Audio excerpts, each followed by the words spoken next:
Welcome, everybody. I'm very, very happy to announce that we're going to be doing something very interesting. Ed Lozansky contacted me some weeks back with this idea that we should make certain discussions that are verboten more normalized. And obviously, the role of citizen activism, but as well as policy discussions that affect policymakers that pertain to solutions is extremely important, and not just solutions to the existential crises threatening humanity as a whole, but also a diagnostic of how we got here. So what were the reasons, mechanically and otherwise, that brought us into this current moment of crisis? With the idea that if we can appreciate the historical currents in better detail, bringing on various experts who have really proven themselves to have insight into these matters, we will be able to better navigate through the minefield that we currently find ourselves in here at this historic moment where there is a systemic breakdown that we are living through. It is not the consequence of something that happened last week, last month, or even over the last few years. This is a generational process of buildup that is resulting now in a high degree of potential for great good or great evil. Either way, it's very underdetermined. So I'm very, very happy that Ed asked me to moderate and facilitate some of this discussion.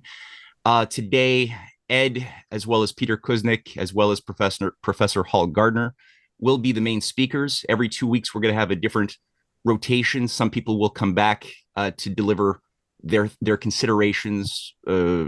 Every couple of weeks, we'll have new people coming through, and hopefully this dialogue is going to be something which really gives us insights into what to do in this current crisis. So without further ado, let me introduce Dr. Ed Lozansky. He's been a friend, a collaborator now for a number of years, and somebody who has really been on the front lines of world history over many decades as a champion of peace, somebody who's been working to build bridges instead of burning them down between East and West, Russia and the United States, but even more broadly, hosting conferences, hundreds of conferences over the course of his career as a political activist, a scientist, and somebody who is really thinking on, I think, a very constructive level. So I'm very, very pleased that Ed asked me to do this. And Ed, it is all yours. Okay. I see some people are still in the waiting room, so while I speak, just let them in. Yes. Okay. Thank you, Matt. And thank you all of you who joined for this discussion, especially those times when almost every day we hear the news that it's another step towards World War III, some say nuclear World War III, and no one knows how to end this crisis. And it's almost, Senator, I recall Senator Sam Nunn, even 2 years ago, even 3 years ago, I think, he predicted this. He said we're sleepwalking into nuclear catastrophe. So Senator Nunn, of course, had geostrategic vision, and I think also Secretary of Energy, Ernest Moniz, U.S. Secretary of Energy, sleepwalking. And I think this sleepwalking now it's more kind of accelerating. So question is, we just sit and wait until this Armageddon, or try to do something as what we call people's diplomacy, and see, well, maybe we'll come up with some ideas. I will start with a very brief introduction of university, simply so people who see me or hear me first time understand that this was not just a bunch of some kind of activists who decided suddenly to open American University in Moscow. And this happened when it was still USSR. Can you imagine? USSR, Soviet Union, one-party system, America is enemy, Cold War, and suddenly Moscow wants to open American University in Moscow. Repeat, Moscow wanted. Moscow started this. So let's quickly show you some slides to show the history of this event. Okay, go ahead, Pete. We can meet. Okay, this is the first. We're talking about 1990. 1990. Actually, I'm sorry, 89, right? So 35 years. Today, now it's 35 years ago. And people here, I will show you, it's who is who in the Soviet Academy of Science and educational system. President of Soviet Academy of Science, Mr. Marchuk, President of Moscow State University, Logunov, Vice President Yuri Osipyan, who actually was the driving force. And this, pay attention to this man on the left. On the left, it's a representative of American embassy.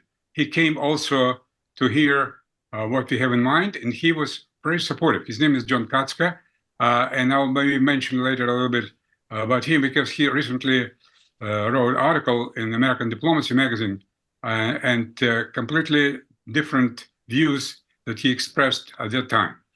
Okay, next slide, please. Okay, this is a letter from no one else but Vice President, on the letterhead of the White House, Vice President Dan Quayle, because George Bush liked this idea, and he appointed his vice president assignment to oversee this project.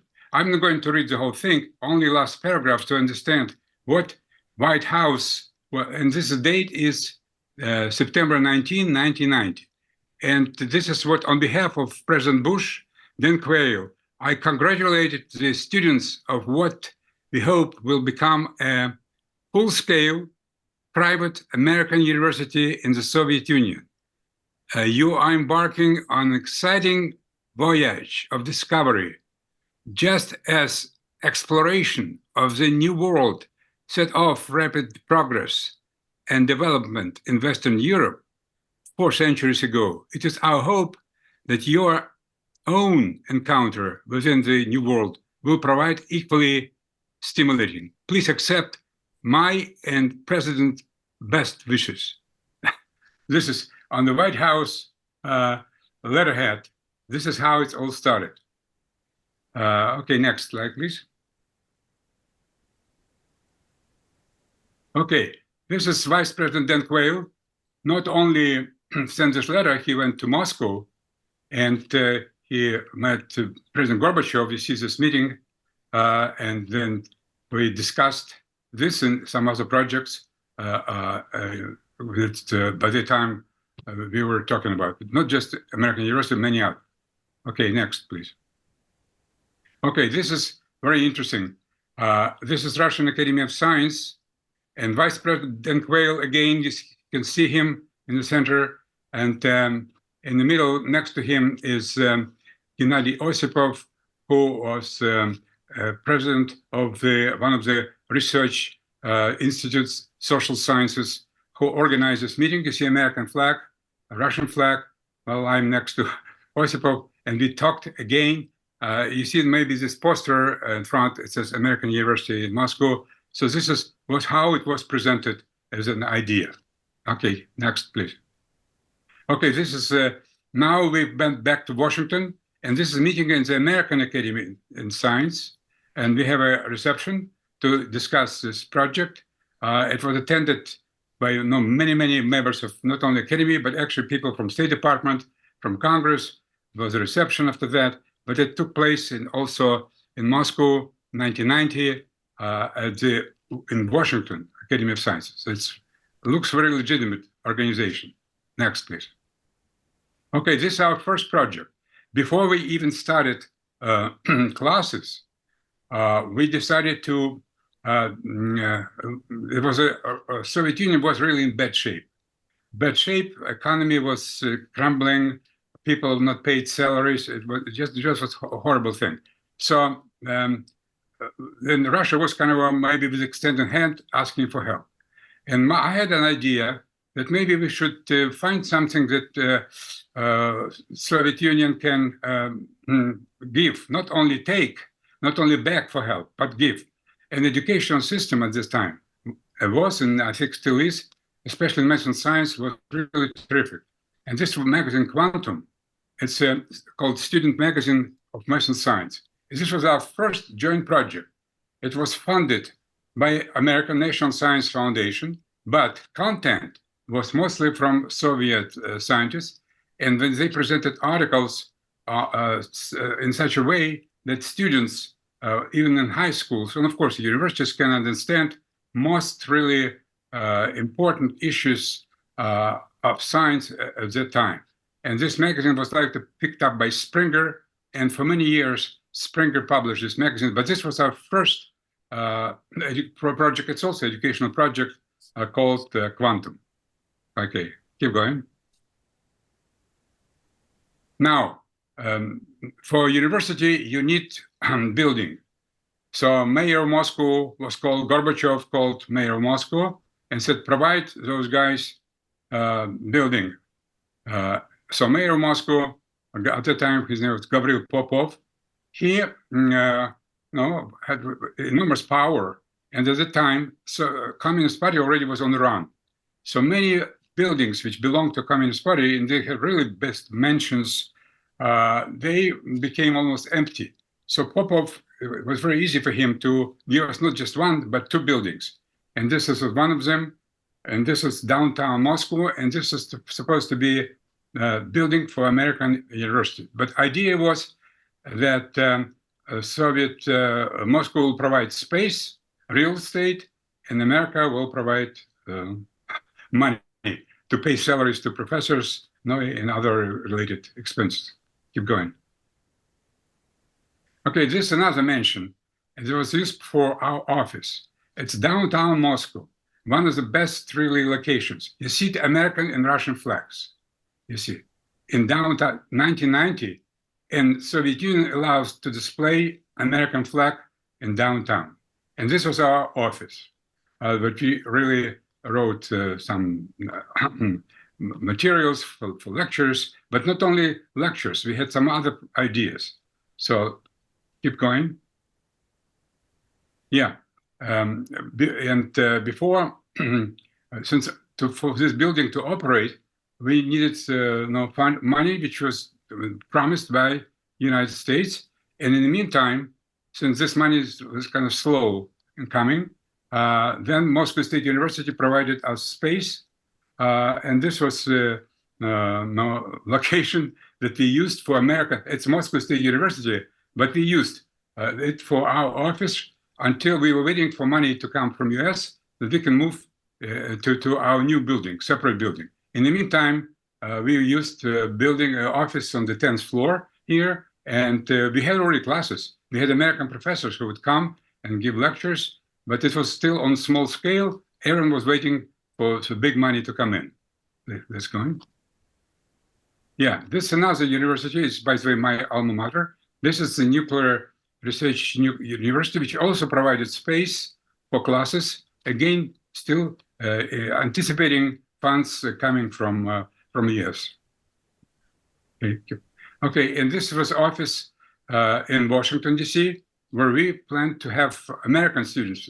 So it's not only just American professors teach Russian students about freedom, democracy, and other good things, but also Soviet scientists, especially in math and science, we already talked about this.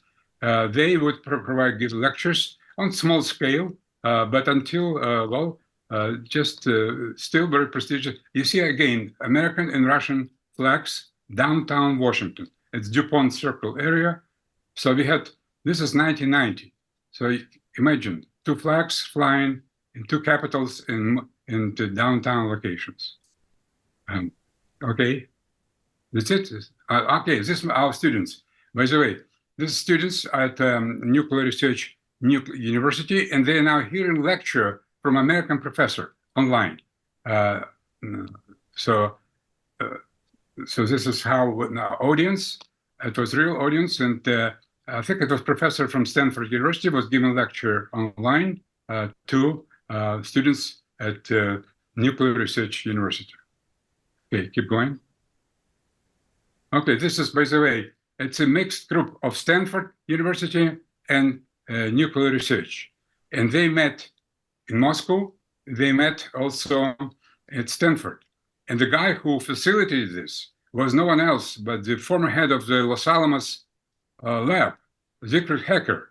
Victor Hecker was director of Los Alamos lab. So imagine Los Alamos lab, which developed atomic weapons, and Nuclear University, which scientists work on nuclear weapons. And here, students from both universities, they meet. I think this was in Moscow, or maybe no, this is Stanford. Yeah, Stanford. Okay, and there was another, yeah. And then we talk about not just education. We had a great partners in U.S. Congress, and the Congress was Congressman Kurt Weldon, Dana Rohrabacher, and many others who thought that now that Soviet Union no more, and the Soviet Union already, no, and Russia is not promoting communism around the world, we have to start U.S.-Russia partnership and call it New Time, New Beginning. And this document, it's still available. You can easily find it on the web. Actually, we have it on our site. It disclosed many, many areas where Russia and America can work together for mutual benefit. And this book is in 2 languages, and it was presented to President Bush and President Putin, by the way. Putin, when he came in 2001 to Washington, we presented him this book as well. But it lists all different areas. I think next slide will show you what kind of areas we're talking. Yeah, this, by the way, this is how many members of Congress. Total number of signatures was 150. 150 members of Congress endorsed this project. And this letter to President Bush explaining what we are aiming with, that this is what we have to work together. And Kurt Weldon is, his signature is on the right, the first one. You wouldn't believe it, but 6 signatures on the left. First one is Joe Biden. Joe Biden at that time, this is what day it is? 2001. Okay, 2001. It's I think I wrote an article saying that it's the only thing that Biden was right. This is when he signed this letter saying that Russia and US should work together. Total number of signatures here was over 150. Please go on. Next. Okay, here's a slide which shows all those different areas where we can work together. Space, science, technology, business, arms control, counterterrorism, cyber, all those areas that we can work together. And this was in 2001. We had, of course, break. By the way, I forgot to mention that no money ever came from US. Because when George Bush lost elections in 1992, Clinton administration was no longer interested in this project. We continued using some private contributions, but no help from US government, which was promised, but never materialized. So that's why we continued to stay at Moscow State and Nuclear Research University. American professors kept teaching all that, but it was online and mainly in small offices, not something big that we really planned. But this shows how we were close to that. Okay. And this is something to show the spirit. Like we talked about not just practical things, it also has to be like spirit. And spirit that we kind of all of us were enjoying was spirit of the Elbe. It's example how our countries can put aside difference, build trust, cooperation, and this is what soldiers in April 25, 1945, the mix of American and Russians, and they were really spirit of camaraderie, friendship, and this is we thought that maybe something that will help two countries, be friends like they were. By the way, in the old days, Abraham Lincoln, all American history, Russia and America were not just friends, they were allies. Actually, like in World War II. Yeah. Okay, by the way, this is downtown Moscow. Downtown Moscow, and we have 2 statues here. One on the right is Abraham Lincoln and Russian Tsar Alexander II. They, of course, never met at the time. It was not so easy to get from one country, but this is symbolic because Lincoln was very grateful to Russian Tsar for help during the American Civil War. And this is a statue in downtown Moscow. And on the left, this is the same, what I mentioned, Elbe spirit, this meeting of Soviet and American soldiers on the Elbe River in Germany. in 1945, and people come, bring flowers, and this is downtown Moscow. We call it American Square. Of course, it's an official name, but it's every year the ceremonies with two flags, American and Russian flags, and we bring flowers and plant trees and all that. And this is, if you visit Moscow, you can easily find it because it's one of the most prestigious locations near Arbat Street. Okay, next. That's it, right? No, okay. By the way, this is a ceremony. This is a ceremony of the opening. It's important because at this ceremony, we had three American generals, American military attachés. One was current at the time, General Bruce McClinton, and two in the civil, former defense attachés. We're opening this monument. Well, it's not really a monument, it's a sculpture. And on the right, it's a Russian famous cosmonaut, or in America, it's astronaut, Leonov, the same guy who was commander of Soyuz Apollo flight in 1995. The Soviet and Americans had joint flight, and this was Soyuz Apollo, so Leonov was commander on the Russian side. That's it, right? Yeah. That's it. Yep. Okay. Well, thank you. And so it's just brief historical introduction. Now let's go to present time. And we have my great colleague. But I say colleague because I had the honor to teach at American University as well. I taught mathematics and physics, and Peter is teaching history. And not only that, he's head of the Nuclear Institute. Well, he'll probably tell you more. But I sent you his bio, so you know we not waste time for introductions. Peter, it's your floor. Thank you, Matt and Ed, for putting this together, and Ed for all your indefatigable efforts over decades to try to bring Americans and Russians together peacefully. I'm going to do something that I don't like to do. I'm going to put up my talk on the screen and read it just for the sake of brevity, because there's so much to say and so little time. But every time I give a talk or interview, I find myself emphasizing how much more dangerous the world has become since my last talk or interview about world affairs, even though I might have just given it the day before. The world is on a mad downward cycle that will almost inevitably end with a third world war unless we can interject some sanity and rationality into global policymaking. And we do have time to change course. But war is on the agenda everywhere, and diplomacy has become a dirty word that one dare not utter in proper company without being dismissed as a traitor or a useful idiot. Narendra Modi, on his recent visit to Moscow, reiterated what he's been saying for the past couple of years, that this is not a time for war, or this is not an era of war. But if one looks around the world, the reality on the ground contradicts his wise warnings. He told Putin in Moscow a couple months ago, I know that war cannot solve problems, solutions, and peace talks can't succeed among bombs, guns, and bullets, and we need to find a way to peace through dialogue. Unfortunately, those on all sides of the Ukraine conflict have not gotten that message, nor have key leaders in the Middle East, nor have those who are planning for war in the Pacific, whether that's around the South China Sea or Taiwan or North Korea. The bullet atomic scientists first moved the hands of the doomsday clock to 90 seconds before midnight, the closest it's ever been in January 2023. That's 10 seconds closer than it was in January 2020. It remained at 90 seconds this past January.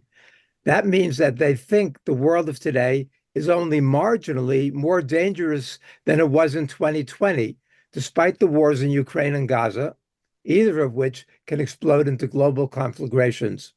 Actually, the Ukraine war has already become a global proxy war. The Pacific has been militarized to an unprecedented extent, and Air Force General Mike Minihan predicts that the U.S. and China will be at war by 2025. And arms control talks have completely broken down, especially when it comes to nuclear weapons.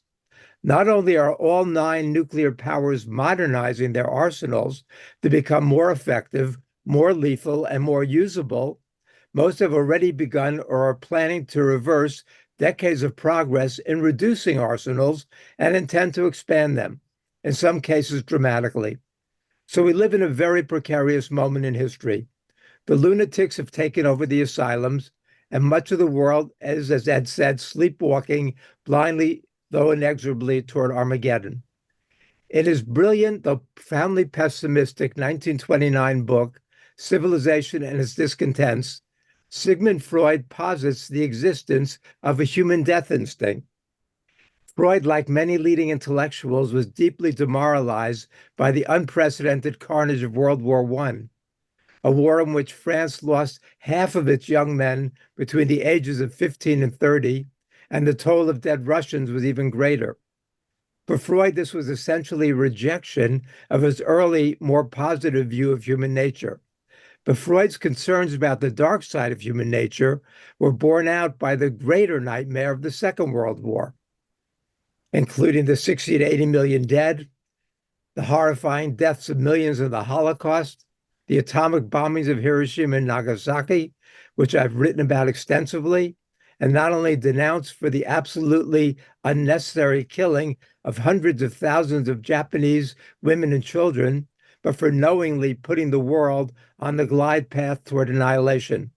As Truman said when he got the full report on the power of the bomb test at Alamogordo, New Mexico, he wrote in his journal, "This may be the fire of destruction prophesied in the Euphrates Valley era after Noah and his fabulous ark. Not a more powerful bomb, but the absolute end of life on the planet." And we live with that sword of Damocles hanging over us ever since. Humanity had never before confronted destruction on the scale of the Second World War. The Soviets lost 27 million dead to the Nazis. China lost at least half that many to the Japanese. Many of Europe's and Asia's major cities have been bombed and lay in rubble, and now nuclear annihilation beckoned. But instead of recoiling from the horrors and finding a way to live together in peace and prosperity, the world plunged into the Cold War. It's hard for today's students to imagine how dangerous that period was. But U.S. historian and presidential advisor Arthur Schlesinger described it most aptly when he said men and women a century from now will very likely find the Cold War as obscure and incomprehensible as we today find the 30 Years' War, the terrible conflict that devastated much of Europe not too long ago. Looking back at the 20th century, our descendants will very likely be astonished at the disproportion between the causes of the Cold War, which may well seem trivial, and the consequences, which could have meant the veritable end of history. If we survive the current global crisis, 50 or 75 years from now, some astute future historian will comment similarly about our era and the disproportion between the causes and the potential consequences. So let's explore the current situation in more depth. In late June, Ivana Hughes and I co-authored an article titled "Prolonging the Ukraine War is Flirting with Nuclear Disaster." Ivana teaches chemistry at Columbia and heads the Nuclear Age Peace Foundation. We warned then that the Ukraine war had turned into a proxy war between Russia and NATO, led by the United States. With the U.S. in the forefront, NATO is providing Zelensky with the arms and financing needed to keep Ukraine in the war and training intelligence to counter Russia's advances. The fact that the West was providing more and more advanced weapon systems and giving Ukraine permission to strike targets inside Russia had taken the war to a new, more precarious level. While neither Professor Hughes nor I believed that Russia was justified in invading Ukraine in February 2022, we both rejected the Western claim that the invasion was unprovoked. Not only did the West provoke Russia, but Western leaders have been doing so for decades with NATO expansion and heavy-handed political interference into Ukraine's affairs in order to remove it from Russia's orbit. as Zbigniew Brzezinski and the neocons had advocated. Still, the invasion could have been prevented had Western leaders been serious about the Minsk agreements that Russia and Ukraine, negotiated, and the invasion could then have been ended very quickly had the US and Britain not sabotaged the Turkish accords that both Russia and Ukraine had been ready to approve in March of 2022. So there's plenty of blame to go around for the slaughter in Ukraine. But the dangerous situation that Professor Hughes and I described has gotten markedly worse since we wrote in late June. The U.S. and its NATO partners have subsequently delivered F-16 fighter jets and more ATACMS missiles and leaked that joint air-to-surface standoff missiles, or JASSMs, will likely soon follow. These stealthy cruise missiles can strike deep enough into Russia to hit targets in Crimea and reach the outskirts of Moscow, not with drones that carry 5 to 10 pounds of explosives, but with 1,000-pound warheads, putting at least 30 Russian air bases within range. There is also a longer-range JASSM that could hit up to 500 miles inside Russia. While final approval has not yet been given, Reuters and other sources say that such approval is imminent. One senior Ukrainian advisor told Politico, quote, "There's some indication now that Biden might want to do something big on Ukraine, maybe lifting some of the restrictions before the election now that he's not running. There's no guarantee, but we're hearing that he's thinking about it." Thus, NATO policy is based on three dangerous illusions. First, that Ukraine can defeat Russia if given enough military and financial aid, driving Russian forces out of all Ukrainian territory. Second, that if Russia prevails in Ukraine, it will go on to gobble up one piece of Europe after another. And third, that Russia has no red lines that need to be taken into consideration by Ukrainian forces and their NATO backers. First, given Russia's advantages in manpower and weaponry and its improved military strategy, it is winning the war on the ground and will continue to do so. Without direct intervention of NATO troops, which Macron has encouraged, but Biden thus far nixed, Ukraine has no chance of winning. The Western mantra that Ukraine is just the appetizer and that after that, Putin will go after one European country after another is too preposterous to even take seriously. Whatever one might think of Putin, he is not a fool or a madman. Given Russia's difficulty in defeating Ukraine, does it make sense that he would want to take on NATO? And the no red lines idea is a reckless gamble that has evolved incrementally. In 2008, U.S. Ambassador to Russia William Burns, the current CIA director, wrote a memo to the White House titled "Niet means Niet." Don't cross Russia's red lines when it comes to inviting Ukraine and Georgia to join NATO. The U.S. ignored his warning, and we see how well that worked out. In 2022, Putin made nuclear threats the first day of the invasion and has repeated them several times since. He said, in the event of a threat to the territorial integrity of our country and to defend Russia and our people, we will certainly make use of all weapon systems available to us. This is not a bluff.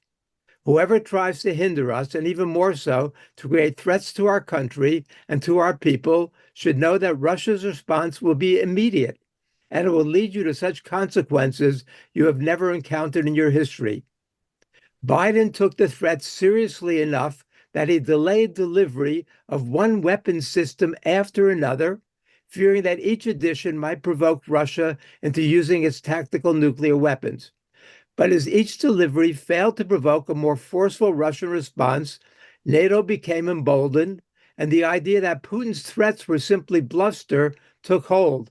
No one has been expressing this more full-throatedly than Zelensky himself, and NATO seems to be convinced he's right. David Sanger's August 20th article in the New York Times sent shivers down the spines of all my colleagues. As Sanger made clear, the 1986 to 2022 honeymoon period was over. During that time, global arsenals shrank from 70,000 to a little more than 12,000. At its peak, the world had developed the equivalent of 1.5 million Hiroshima bombs. Freud was obviously correct. But with the end of the Cold War, much of the world was lulled into a false sense of complacency. Unfortunately, those days are over. As I mentioned, not only are all 9 of the nuclear powers modernizing their arsenals and making them more lethal, but several, including China and Britain, are openly expanding their arsenals. Others plan to follow suit. While the U.S. has not yet officially announced plans to add more nuclear weapons, congressional pressure to do so is mounting, and at least 2 congressional committees have urged the administration to do just that. Other countries are on the verge of going nuclear. Polls show that 70% of South Koreans want their country to have its own nuclear weapons. Japan, once the most anti-nuclear of all countries, is now only a screwdriver twist away from developing nuclear weapons, as it has announced that it's doubling its military spending. Article 9 of its peace constitution has already been consigned to the dustbin of history. If Iran takes the next step and does develop a bomb, Saudi Arabia, the UAE, Egypt, and others will almost certainly follow suit.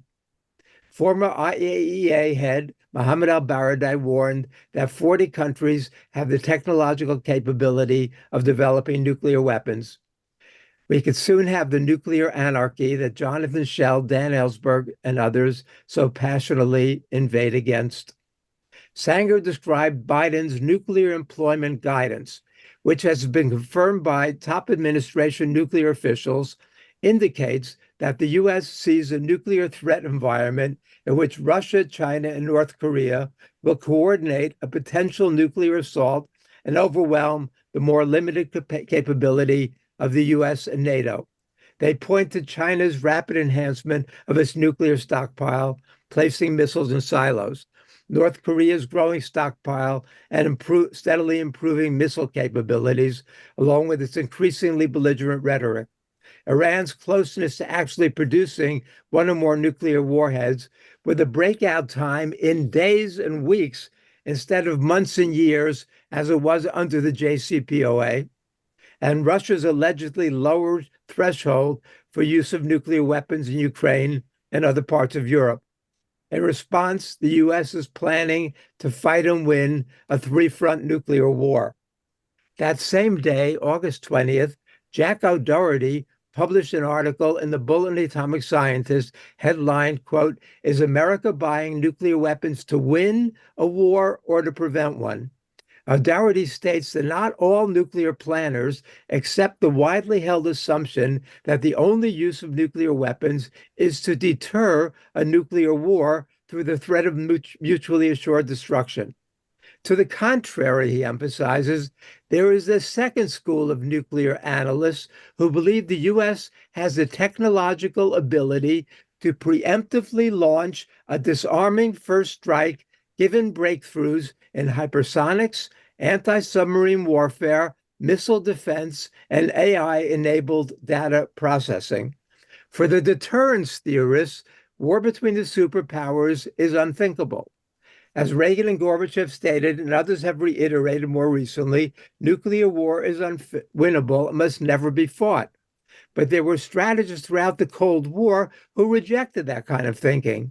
As early as December 1945, General Leslie Groves, who bore little resemblance to the warm and fuzzy character played by Matt Damon in the Oppenheimer movie, Groves advocated a nuclear attack against the Soviet Union if the U.S. had evidence the Soviets were developing their own atomic bombs. At that point, Groves still had control over the entire U.S. atomic arsenal and didn't need anyone else's approval to launch that attack. Preparing to wipe out the Soviet Union, President Eisenhower increased the nuclear arsenal from a little more than 1,000 weapons when he took office in January of 1953 to more than 22,000 when his budgeting cycle was finished a decade later.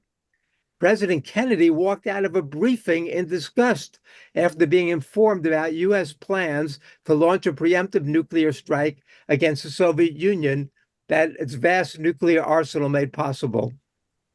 During the Cuban Missile Crisis, and before and after, General Curtis LeMay called for preemptive attacks against the Soviet Union, believing that the U.S. had the biggest advantages it would ever have, and it could defeat the Soviet Union and destroy its nuclear arsenal. In the early 1980s, nuclear planners in the Reagan administration advocated nuclear war with the Soviets, though acknowledging the U.S. would probably lose 20 million people. In 2006, Keir Lieber and Darryl Press wrote an article in Foreign Affairs, the publication of the Council on Foreign Relations, arguing that the U.S. had now achieved the first strike capability and could safely attack the Russians and Chinese, and neither would have the ability to respond. The Washington Post reported that the article sent head spinning in Russia with visions of Dr. Strangelove. So the fantasy of this current generation of nuclear hawks is simply the latest version of that insane and dangerous kind of thinking. Then earlier this month, MIT nuclear expert Ted Postel warned that this kind of thinking was spreading and incredibly dangerous because even the use of a low-yield tactical nuclear weapon would trigger an uncontrollable escalation to full-scale nuclear war. He further warned that Biden's new nuclear doctrine, based on damage limitation, may work in conventional warfare, but when you get to nuclear weapons, he said, you can never do enough damage to your adversary that your adversary does not have the option of causing the death of your society with even a minor successful response. He said the U.S. has at great cost produced superfused weapons to use in a preemptive attack on silo-based missiles, which would trigger the wider war. The most recent developments in Ukraine and Russia are particularly alarming, especially with Ukraine's August 6th incursion into the Kursk region, which Russia has been surprisingly slow to put down as it continues to make major gains in the Donetsk region. Zelensky has been striking targets inside Russia and keeps assuring the West that Putin is a paper tiger. That kind of thinking is now pervasive among U.S. war planners. The strike against Russian strategic early warning radar sites and other nuclear installations, plus the threats against nuclear power plants in Zaporizhzhia and Kursk, reflect the risks if this war continues. There has been more nuclear saber rattling coming from Russian military and political officials in response to these provocations, and the Financial Times reports that Russia's nuclear use threshold is significantly lower than previously believed. When you combine all of this with the fact that Russia deployed nuclear weapons to Belarus and has been conducting tactical nuclear weapons drills near Ukraine and nuclear naval exercises targeting European cities, the situation becomes even more dire.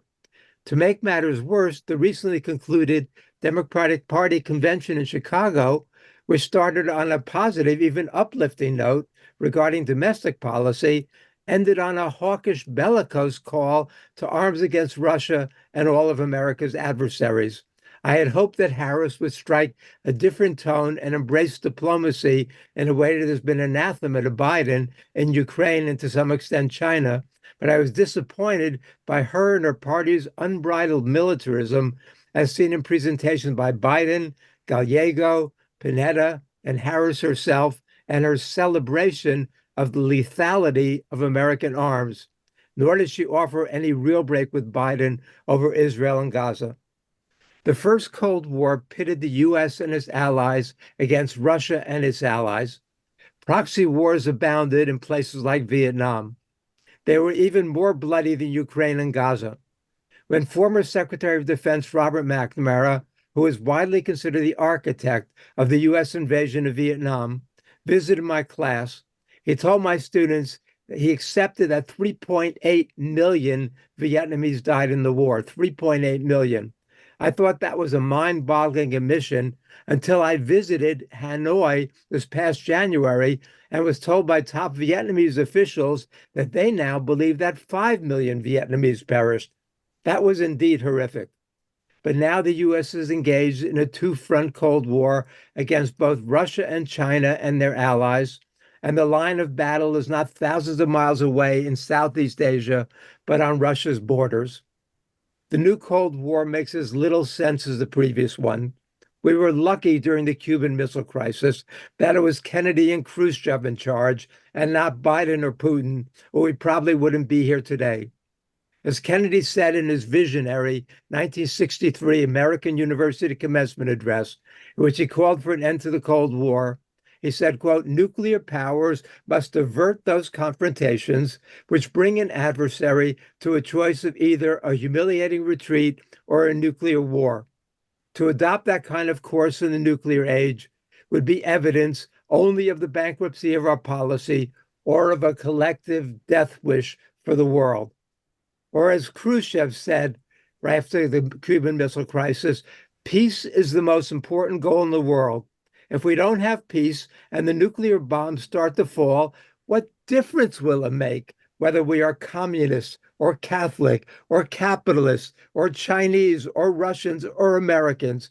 Who could tell us apart? Who would be left to tell us apart? Are there any leaders who think in terms of the planet today and not just their own parochial national interests, at a time when leading nuclear experts understand that the threshold for triggering nuclear winter is actually lower than Sagan and his colleagues projected in the 1980s? Even a limited nuclear war could send so much smoke, soot, and debris into the upper atmosphere that it would trigger a partial nuclear winter and kill billions of people. A large-scale nuclear war would effectively end life on our planet. But the peacemakers, with a few lonely exceptions like Antonio Guterres, Pope Francis, and Brazil's Lula, have largely vanished at a time when reason and diplomacy are more urgently needed than ever.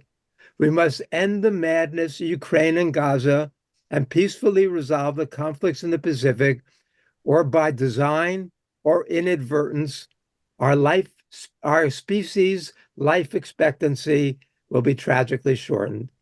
Thank you for listening. Thank you, Peter. Well, I think it's a good lecture for introduction. Now we have, so we already had Russians and Americans speak. Let's have Europe. Paul, you'll be representing Europe today. Oh, thank you very much. I'm very. That's a good question. Let's see what Europe has to offer. Well, I'm gonna do an American perspective. The Europeans are caught in the middle of this, and in fact, rather than asserting themselves, they've come under the American thumb. So I'm going to speak to American policy and how it must change significantly to prevent exactly what Peter just talked about, because I do think we have the real danger of walking backwards into a major power confrontation.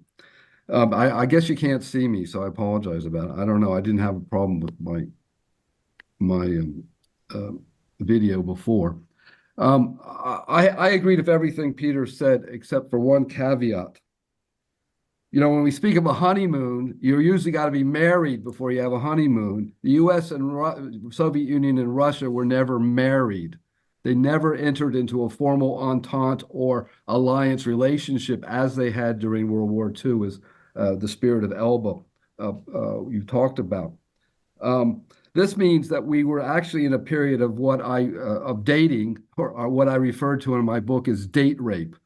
Very different relationship than a honeymoon, though we certainly had the image of a honeymoon between the U.S. and Russia throughout up until recently, at least until 1999. Now, I want to do is talk about the peacemakers, those who were opposed to NATO enlargement, who recognized that NATO enlargement would destabilize Europe, would create a new crisis with and a backlash in Russia, new conflicts in Eastern Europe, and a possibility of a Sino-Russian alliance. All those factors were foreseen in, well, as late as 1997 anyway, at the beginning of the push for NATO enlargement. Sorry, I'm getting my... So we're really in a situation which was foreseen, in my view, I mean, at least in my first two books, Surviving the Millennium and Dangerous Crossroads, I talked about the possibility of major power war, but only if we could not bring Russia into a new security architecture in Europe. So first, I'm going to argue that there was a viable alternative to NATO enlargement. I was involved in the NATO enlargement debate for years, and they always said, oh, there's no alternative, NATO or nothing. It just wasn't true. The U.S. military had alternative plans to NATO enlargement, which in my mind could have worked through the Partnership for Peace. But the warning was launched at President Clinton back in 1997 when 50 prominent foreign policy experts, senators, retired military officers, diplomats, etc., wrote an open letter to President Clinton outlining their opposition to NATO enlargement. They warned that Russia did not pose a threat to Western neighbors and the nations of Central and Eastern Europe. The real danger was that NATO expansion would strengthen the non-democratic opposition in Russia and undermine nuclear arms control treaties that NATO would draw new lines of division between those who are members and those who are not, and would foster greater social and political instability. On the U.S. side, we would fret about the extended costs of NATO enlargement, how we push the European allies to spend more on NATO, and there would be the real possibility of a Sino-Russian Eurasian alliance, which was downplayed by Biden himself publicly in 1997. He didn't think it would ever come about. So the critics of NATO enlargement argued for a number of realistic options. I'll talk about the Partnership for Peace, but that could have taken place starting with the Clinton administration. Now, the Clinton administration was very pro-Partnership for Peace in the first term, and it turned against it in the second term and pushed for NATO enlargement. I'll try to explain that, so you understand where I'm coming from here. First, the critics were saying you need to open up the economic and political doors of the European Union. They got to get the Europeans in there first, not the Americans. You needed to develop the Partnership for Peace program. You needed to support a cooperative NATO-Russian relationship. You had to continue arms reduction and the transparency process, reduce nuclear weapons, make open lines so we knew where we were, so that each side knew what their weapons were. And reduce conventional forces as well. Now, the Partnership for Peace was the alternative to NATO. It was developed by then Defense Secretary William Perry. It was supported by Cold Warrior Paul Nitze, former Supreme Allied Commander General Andrew Goodpaster, former Supreme Allied Commander General Jack Galvin, among many others. In July 13, 1995, General Goodpaster wrote Bill Clinton a letter arguing against NATO enlargement. He said, the Partnership for Peace, which Russia has now joined, will, if made the future centerpiece of NATO, provide a much superior alternative to NATO enlargement. It responds to today's real security needs for Poland, the Czech Republic, Slovakia, and Hungary, rather than bowing down to vague fears and historical enmities that would perpetuate past divisions. The partnership can allow Russia to be a full participant with a role appropriate to its situation and size.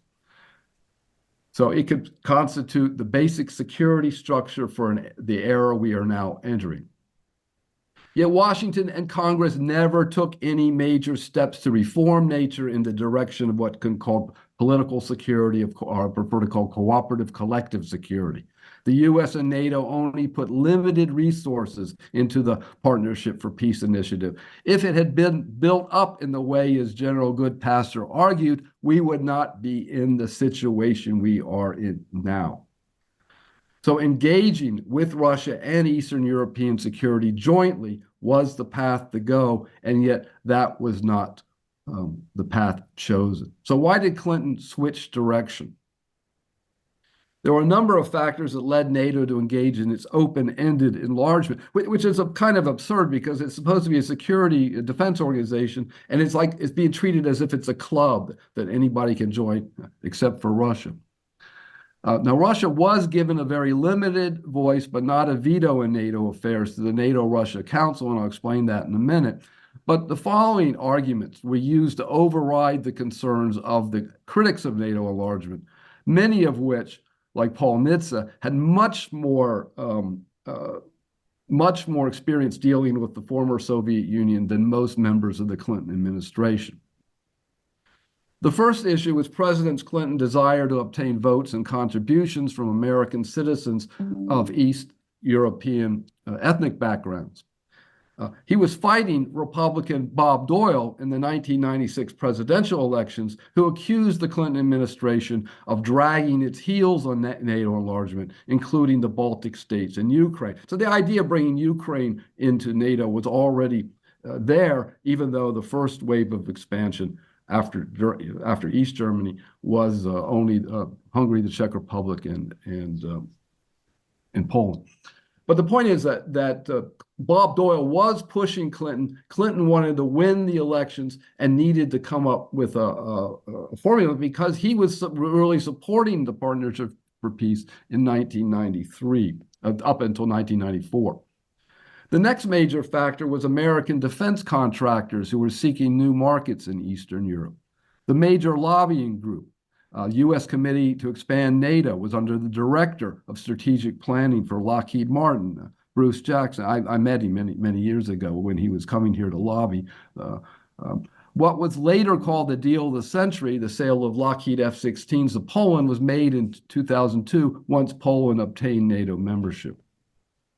Now, there was another argument going on, too, the neoliberal argument that NATO was not a threat to Russia, that NATO should help stabilize the newly emerging democracies and expand U.S. markets into Eastern Europe.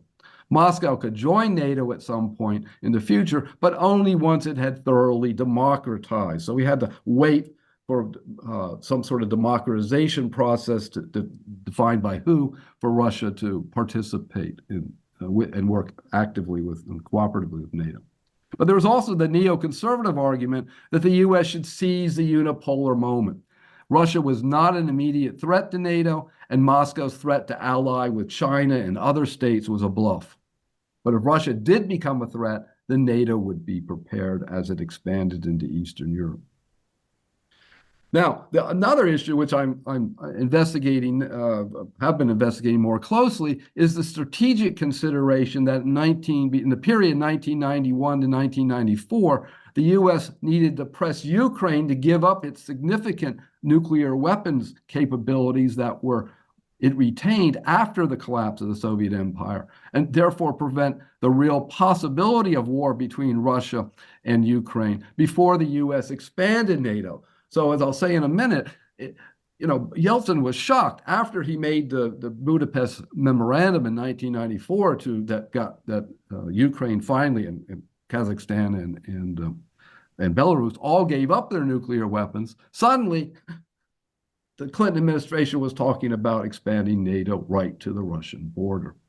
I'll talk about that in a minute. German demands to secure a secure buffer around it. Why were the three states chosen? There are other states. There was Romania in the list. There were other states to join the first wave. Poland, the Czech Republic were the states that surrounded Germany. So that's one of the reasons why they were chosen. There was also the argument that the European Union, what was called the West European Union back then, couldn't couldn't handle the security issues, so they shouldn't go into Europe. It was NATO or nothing. Europe had Europe wasn't strong enough. Then there was the East European state demands themselves for protection against an unstable, if not potentially resurgent Russia. That demand gained strength when the Soviet, even under Gorbachev, was trying to repress Lithuanian and Latvian demands for independence in January 1991, and the attempted coup in August 1991 against Gorbachev led Eastern European states and people like Václav Havel, the Czech president, to seek NATO.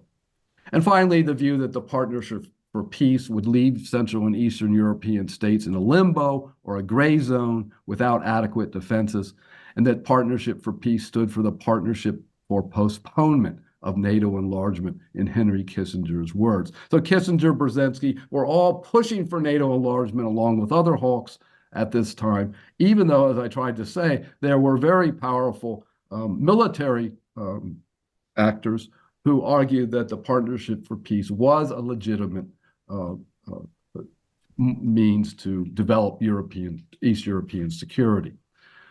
Now, the next point is that those who now argue, including President Clinton, that Ukraine should have kept its significant weapons capability left from the Cold War, were just wrong. Clinton, the idea now is that Ukraine should have kept their nukes, and this is what South Korea is arguing. They've been arguing for nuclear weapons, and that's why Biden's made a new agreement with them. Other states have at least pushed for nuclear, and I totally agree. If Iran gets nuclear weapons, then Turkey, then Egypt, who knows who is going to get it. But the argument was back then that, and neo-realists make this argument that every state should be able to deter its rivals by retaining nuclear weapons. I find a very dangerous argument. But certainly, Russia, under Yeltsin, the pro-Western, pro-democratic Yeltsin, was threatening to preempt nuclear capabilities long before President Putin came to power. Now, he's going to do that with conventional means, but the idea was that Ukraine had too many weapons. They could possibly rewire them and therefore turn them into something that was usable. So in this sense, the Russia-Ukraine war today is a continuation of the very uncivilized divorce that took place from 1991 to 1994 and ended in that phase with the Budapest Memorandum, in which Ukraine finally and reluctantly agreed to give up its nuclear capabilities. At that time, the Clinton administration worked very closely with Boris Yeltsin to pressure Kiev to sign both the Nuclear Non-Proliferation Treaty and the START I Treaty. Kiev reluctantly did that and reluctantly gave up its enriched uranium back to Moscow and returned or had it transformed or had its nuclear warheads given to Moscow. So we had all these. On the one hand, you had Russian pressures and threats. On the other hand, you had promises of U.S. aid and investment to try to get Kiev to sign the 1994 Budapest Memorandum that provided non-binding U.S., Russian, and U.K. security assurances, not security guarantees. The term assurances was done by U.S. lawyers.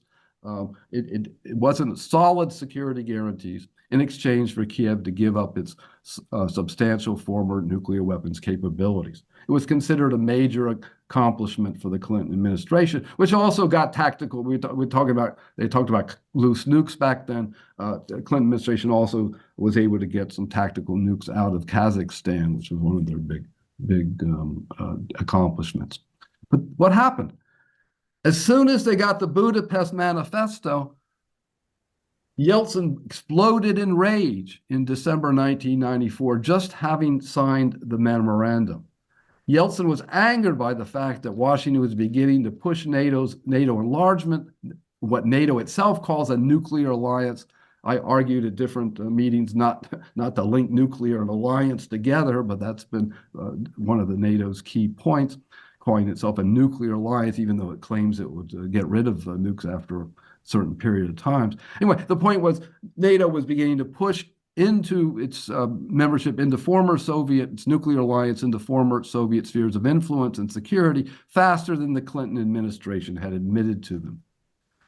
So in effect, just after Moscow had blocked Ukraine from retaining an independent nuclear capability through the 1994 Budapest Accord, Washington was already proposing expansion of NATO's nuclear alliance into former Soviet spheres of influence and security.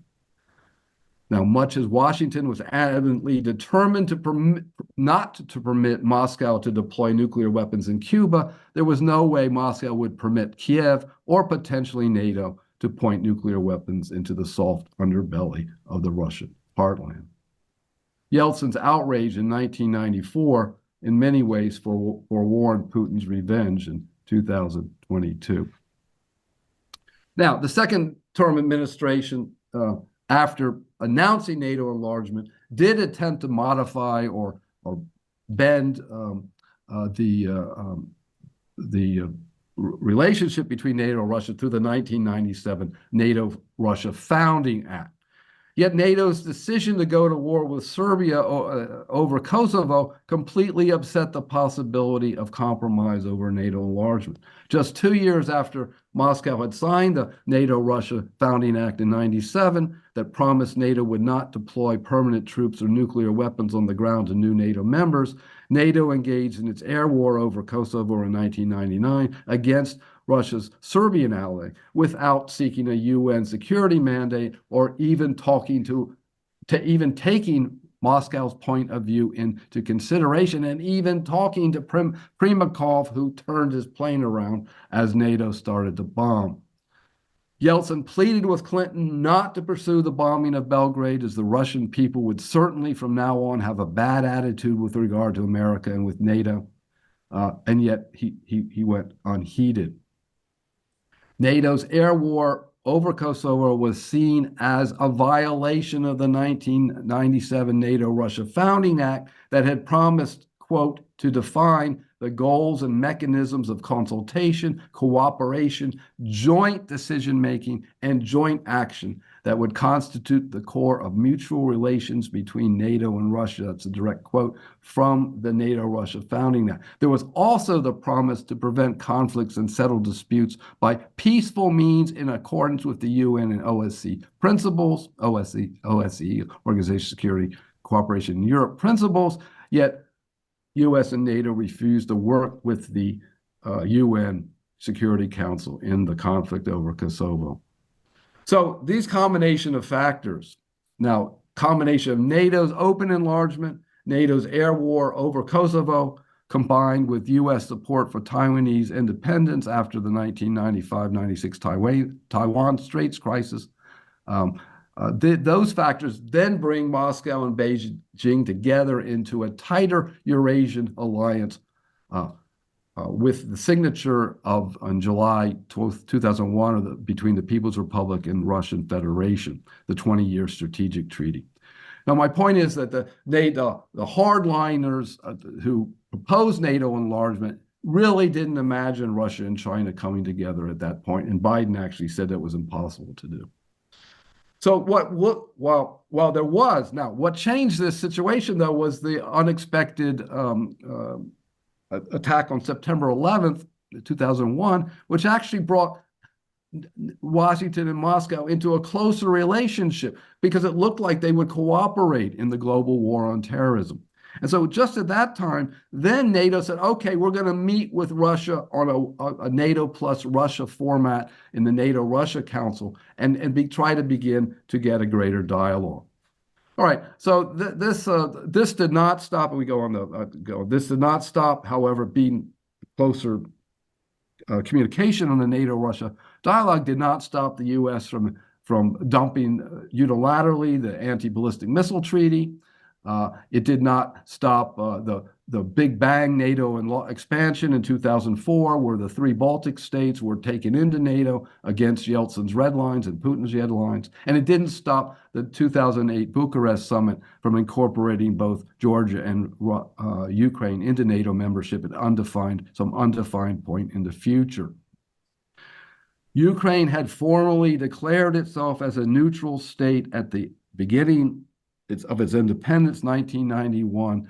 That's the way that condition should have been formalized, as was argued during that time. So I'm going to leave it off there. That's pretty much, but let me just read one more quote here from William Burns. Then you've probably read this, many of you. February 2008, prior to the April 2008 Bucharest NATO summit that promised eventual NATO membership for Russia and Ukraine. Ambassador Burns, he was Ambassador Burns, Ambassador Moscow, now he's Joe Biden's CIA director, had warned, not only does Russia perceive encirclement and efforts to undermine Russia's influence in the region, but it also fears unpredictable and uncontrolled consequences, which would seriously affect Russian security interests. Russia is particularly worried that the strong divisions in Ukraine over NATO membership, with which much of the ethnic Russian community is against membership, could lead to a major split involving violence or, at worst, civil war. And in that eventuality, Russia would have to decide whether to intervene, a decision Russia does not want to face. I submit to you that U.S. didn't sleepwalk walk into this war, but is walking directly into it. I'll leave it there. I have much more to say, but No, thank you very much, Professor Gardner. And I think we do need to have a new term of sleep running into war at this point, yeah, sleep which it seems running, like. good point. uh, no, I think all three of these presentations work very harmoniously together and are very, very great at setting up what I'm sure will be a good little dialogue process. We have about 45 minutes, and like I asked, for people who have a question for either one or all of the speakers, I asked people to put their names in the chat box, and I'm going to call upon people as they put their names in queue. Try, because we do have time as a limit, and there are a number of people who do want to pose a question or share a thought, to make your question as concise as humanly possible within reason. And again, direct your question to either one of the three speakers or all three if you'd prefer that. The first person who got their name in there is Anton. So Anton, shake and go for it. Oh, yeah, by the way, by default, everyone is on mute, and you have to take yourselves off mute first to be heard. There we go. Okay. Thank you, Matt, and thank you, Ed Lozansky, for that terrific introduction, and to the speakers for pointing out the danger so dramatically. The United States and Russia have been partners for most of the time that America has been an independent nation. And this partnership has been in many ways at the center of world history. You could point out 5 little points where this showed up.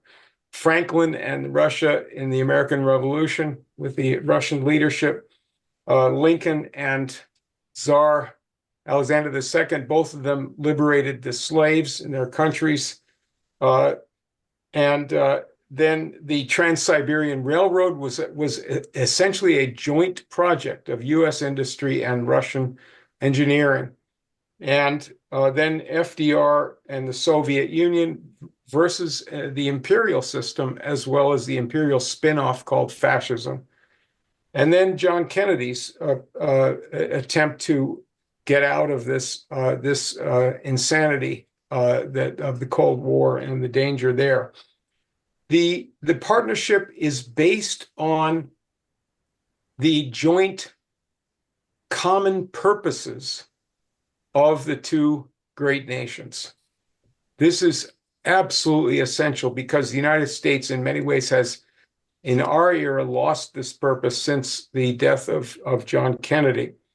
It's based on a commitment to the intensive and rapid development of man's powers to improve nature and to give people better living conditions, and peace in the world, and to help the world escape from the Western European imperial system.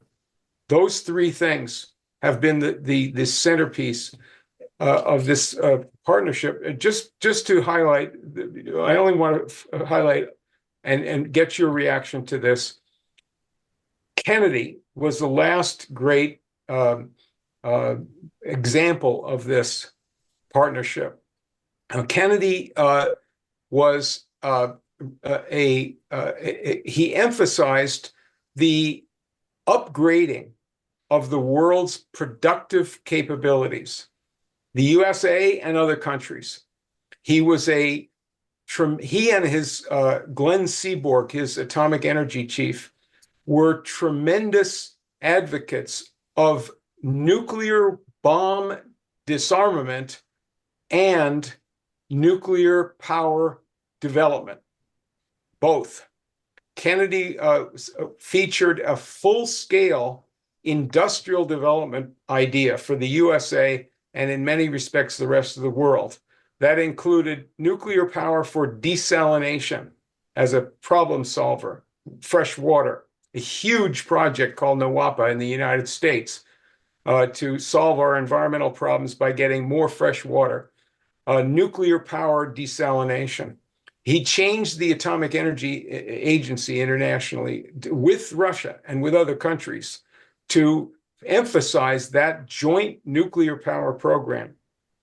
He was first enhancing steelmaking in the United States, make us more of an industrial power. And his outreach to the Africans, for example, was based on developing dams there with Ghana, for example, the Volta River Project, and the joint philosophy of the two countries has been based at its best on this commitment to improving man's powers. Ed Lozansky knows about this as a nuclear physicist, as a scientist, as a man who has participated in programs like fusion and other programs. And so this is our national purpose. We have been at our greatest as a country when we had this purpose, and it coincided almost exactly with this partnership with Russia. That purpose has to be revived, in my view. Otherwise, simply taking a pessimistic attitude about America or imperialism misses the point. America has to regain its positive influence in the world. And it doesn't have that influence today. The influence is based on our national identity as a great power and partner of Russia. Thank you, Anton. I'm guessing you're throwing that out there. Would anybody like to comment on those considerations? Peter, Ed, or Hall? I just want to maybe a couple of points. I would end with Kennedy, because as I mentioned earlier during my presentation, during the George Bush, with all his, of course, I don't want to admit all the problems that George Bush created, but still, it was George Bush, I mean, Senior, who said in '91, even before collapse of Soviet Union, that we are now entering the new era of security, our world security architecture from Vancouver to Vladivostok. Vancouver to Vladivostok. This is George Bush. So simply, I want to say that, and I also mentioned this letter signed by 150 members of Congress, and Dan Quayle participation, all this stuff. So I would probably say that it didn't end with Kennedy, but extended a little bit with George Bush Sr. Yeah, can I second that? Just want to add that the idea of the Bush administration, which I think was the right one, was to bring Russia into a new relationship with both Europe, and the United States, in the formation, as you said, of a confederation or a federation from the Vancouver to Vladivostok. But that was to counterbalance the rise of China. Now, that was not to turn against China. It wasn't to turn Russia against China, but it was to form a new, coordinate the U.S., Europe, and Russia to better balance China as it rose. That began to fall apart with the expansion of NATO, turning Russia right after the Kosovo War by 2001 to a closer ties with China. And that we now know that has become a really tight relationship right before the war in Ukraine. And that alliance has moved out not just to Russia and China, but to Iran and North Korea. And therefore now our nuclear strategy is targeting simultaneously the U.S. Our U.S. is targeting Russia, China, and North Korea, and Iran if it gets nuclear weapons. So my point is that the balance began to shift really with the failure to bring Russia into a new relationship with Europe and the United States, and as Russia tilted more towards China and forming this new partner, this very tight relationship with China. So that's part of the issue, and you have to look at the global affairs. And what's really interesting is that Russian-U.S. relations in the 19th century had begun to decline just around the time when the U.S. was reaching out to China, and Russia and the United States became competitors for the China market. Now it's a little bit different. Russia and the United States are competitors for being on good terms with China as China rises. So my last point here is, which I hope to talk about in a later discussion, is how to bring China and Russia into a new relationship with the United States in the future, because now we can't leave China out of the equation. We can't leave it out in the nuclear equation with the development of intermediate range ballistic missiles. We can't leave it out on other issues as well. So my key point here is just that we have to look at the big picture, and China is playing a big role in that. Thank you, Hall. Peter, yeah, you wanted to throw just comment briefly. Yeah. Hearing Anton Chaikin talk reminds me of why I voted for him for mayor of New York City 5 decades ago. I basically agree with the thrust of what he's saying.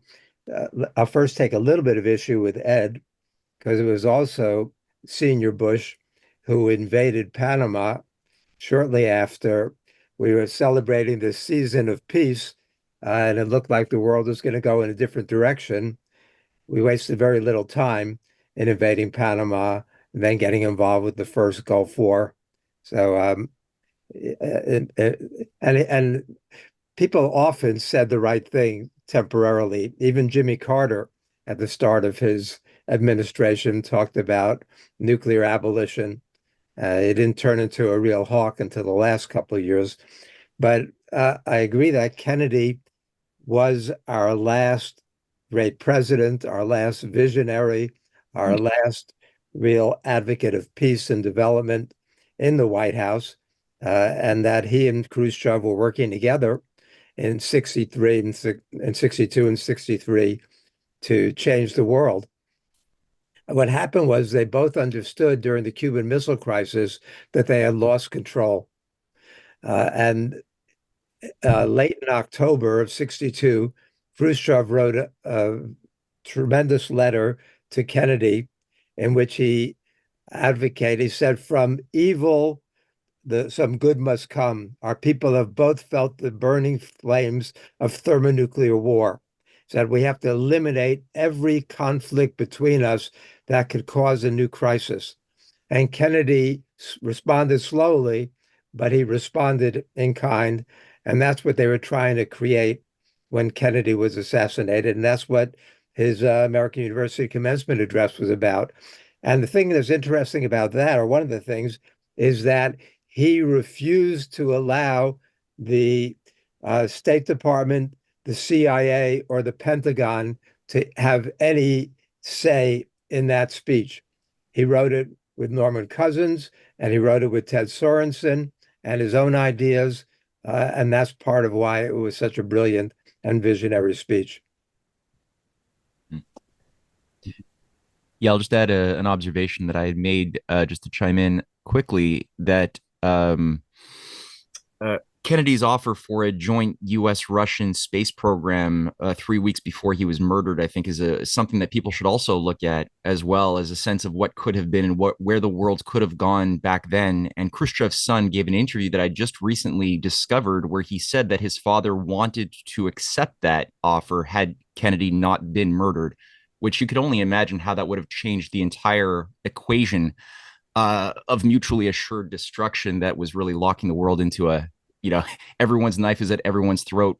That's not a very good environment for creative dialogue and trust.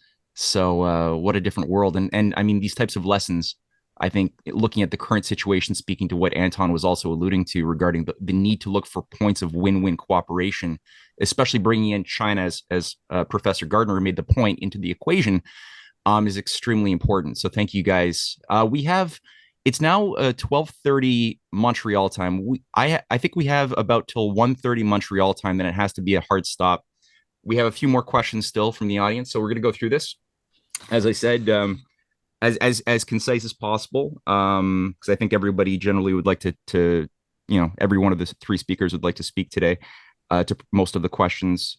Stephen Starr has been waiting for a bit. Stephen. Hi, thank you. Thanks very much for the invitation to this important event. I'm a professor at the University of Missouri. I teach a class there on the dangers of nuclear war. one of the things that I stress in my class are the long-term environmental consequences of nuclear war, which I don't think have ever really been publicly addressed by the leaders of the nuclear weapon states, in particular the studies by Thun Robach et al. But my question is primarily for Peter, but anyone else who wants to address it. Something that's astounded me is that the whole idea of mutual assured destruction, which as you just mentioned, that seemed to keep Russia, the Soviet Union, and the United States from destroying each other during the course of the Cold War. I mean, that fear was ever present, prevented proxy wars from expanding to the point where there's direct military conflict between the superpowers. But that fear seems to have just dissipated and vanished in the West, both in the United States and Europe, with all the calls for, war against Russia and weakening Russia, and the recent invasion into Russia that was a NATO-sponsored invasion. I think it's perceived that way in Russia. That's really changed public opinion, from what I understand, hardened it against the United States. So we're at a point now where we need to defuse the situation. And so my question is, how do we, I think the fear of mutual assured destruction might possibly be useful in this context, because it seems like the leaders in the West have just imagined that they can make Russia back down. Russia is weak. Russia has no red lines, despite everything that exercises with tactical nuclear weapons and all the things that Lavrov and Putin say that try to discourage that idea. So how do we do that? How do we wake these people up? Is it because they think they can win a nuclear war? Dr. Theodore Postel has made presentations showing the development of the superfuse on the W-76 warheads that make them super accurate, and all those things that the war planners relish. But I just wonder, is that the driving force behind this idea that we can make Russia back down, or is it just sheer ignorance and hubris? Well, Steve, you and Dan Ellsberg did more than anybody to alert the world to the dangers of nuclear winter, and you continue to do so. And I'm not sure, I mean, every once in a while, some of these leaders will pay lip service to that reality, but they certainly don't act as if they believe it or have internalized it. Even Biden had said effectively that even a limited tactical nuclear exchange is going to go out of control and cause a full-scale nuclear war. So that's why I said these people are insane, because even if, I like to be proven wrong. I want people to say to me a year from now, you were full of shit when you talked about the danger of nuclear war, because it hasn't happened and we're still here. But the problem with deterrence theory and with the current nuclear chicken that's going on is that it works to the point when it stops working, and then there's nobody left to tell them they were wrong. That was the point that Kennedy made during the Cuban Missile Crisis, when the generals were all pressuring him to bomb the missile sites and invade Cuba. He said, these brass hats have one big advantage over us. If we do what they say, there'll be nobody left alive to tell them they were wrong. And so what is motivating these people to push in that way? Well, that's why I said it's incremental. So we delivered one weapon system, the first very, very minimal weapon systems, and we waited for the Russian response, and the Russians didn't respond. And then each time we got bolder and bolder and gave them the Ukrainians more powerful weapon systems. And it's Zelensky who's been saying very explicitly that there is no threat, that it's all bluster on Putin's behalf, on Putin's part. Well, maybe he's right, but the chance that he's wrong, and if he's wrong and the gamble doesn't succeed, then there's going to be nobody left to tell him he's wrong. And that's the real risk. So is there a guarantee we're going to World War III? No, of course not. Is there a guarantee that anybody's going to use nuclear weapons? Of course not. But there is a more than insignificant possibility of this happening, and we're pushing and pushing and pushing in ways that I think are irrational, self-destructive, and potentially uh, world-ending. So, uh, I mean, as I said before, you've done more to alert people to the dangers of nuclear winter than anybody, and we know, and I'm sure most people here know, that the calculations by Robach and Toon and the others recently that even a limited nuclear war between India and Pakistan, which 100 Hiroshima-sized nuclear weapons were used, could create a partial nuclear winter and up to 2 billion deaths. That's 100 Hiroshima size. We've got more than 12,000, and most are between 7 and 70 times as powerful as the Hiroshima bomb. So even if a significant fraction were used, we're toast as a species. So that's why we have to get off this path that we're on. We've got to start talking. Putin has said repeatedly that he's open to negotiate. Well, we should call his bluff. We should see what he's willing to negotiate. I mean, it cannot hurt us to sit down and start this discussion, because we know that whether it's 6 months from now, a year, or 18 months from now, this war is going to end through negotiations. And, by that point, there could be 500,000 more dead or more than that, and the danger of this escalation. So why don't we get to that point as quickly as possible and use that? And Hall was correctly talking about the importance of China, which we've all largely avoided so far in this discussion. But as I quoted General Minihan, who said that he thinks the U.S. and China will be at war by 2025. We look at what the U.S. is doing to militarize the Pacific with the Quad, with AUKUS, with the recent developments between South Korea and Japan, and the war games with the United States, with Japan doubling its military spending, with 4 new U.S. bases in the Philippines, all giving us greater access to Taiwan, with the base relocation from Futenma to Hinoko in Okinawa. I mean, we can go on and on. This situation, that might even be the more dangerous. It's interesting to me that when the Biden administration, well, they came into office, they had 18 top advisors from the Center for New American Security. And those are the China hawks, not the Russia hawks. Their objective was really the Cold War against China.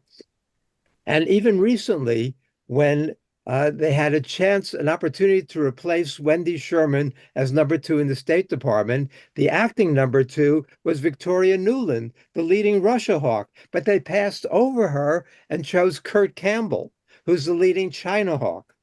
So that's really the main target that most of these people have in their mind. Rand issued a report called Avoiding a Prolonged War.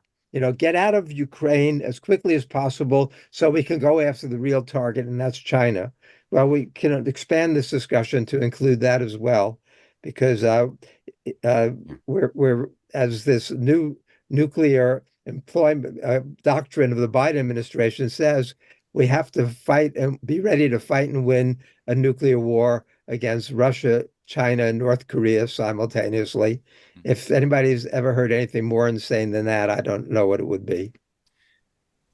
Yeah, that was really very eloquently stated. And I think what you've done just now, Peter, is you've sort of set the tempo for the type of themes that will be picked up in the coming weeks and months ahead. As this dialogue process that Ed launched is intended to be sort of more of an institution to really incubate and develop the fires of creative discussion, especially with this global chemistry in mind. People have to really exercise the ability to think global, think about the deep past, the deep future, and use that as context to vector into how to diagnose certain problems that otherwise are unsolvable if we're thinking about it from the standpoint of a probability theorist working with game theory models at Rand or something. They're just incapable of recognizing principled contexts shaping the decisions that they're acting upon. So I think what you've done is great. And again, there's so many trigger points around the world that are all connected to one process. What's going on in China's backyard, the Middle East Gordian knots, built on Gordian knots, that could be also easily spin out of control. There's a variety of things that we'll be treating in the coming weeks. So I'd like for people to keep that in mind. And just a quick thought too.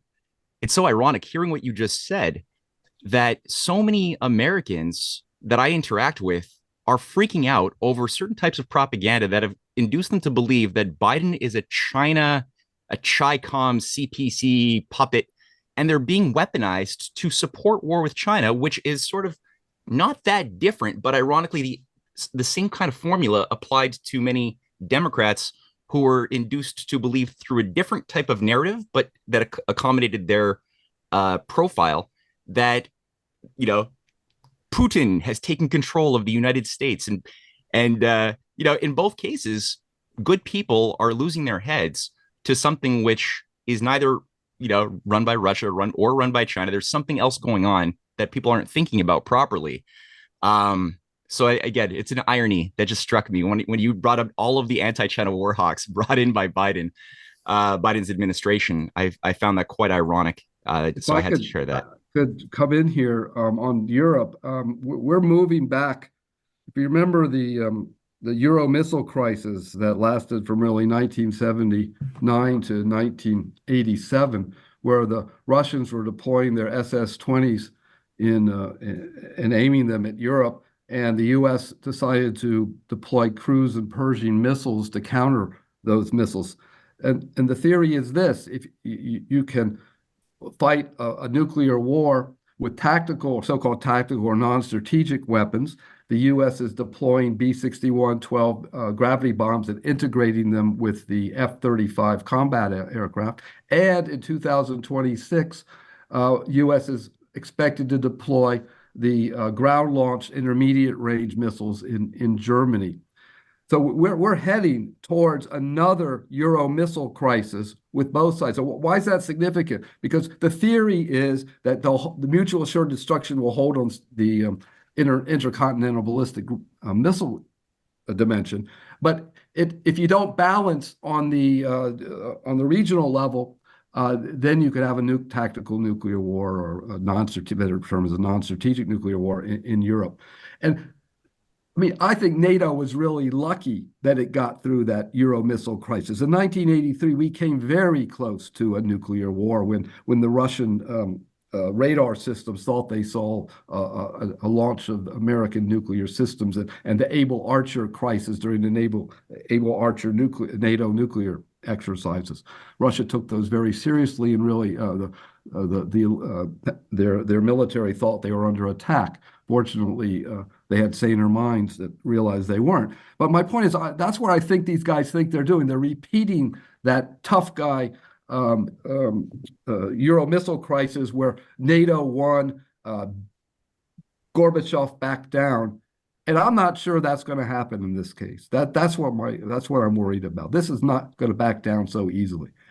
Now, the other point here is it may not go to that point of a nuclear confrontation, but it's easy to start new conflicts elsewhere in the world. We already see Armenia and Azerbaijan going at each other. We could see Moldova and Transnistria. We can see North and South Korea. We could see a number of conflicts around the world coming out of this, whether backed or directly or indirectly backed by Russia or not, or China.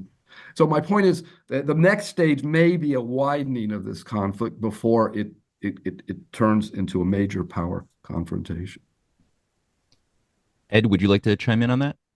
Mm-hmm. Well, I think, first of all, what happened today brings memory from my first slide, when we had academics who, advocated this idea of opening American University in Moscow. And today it's almost the same.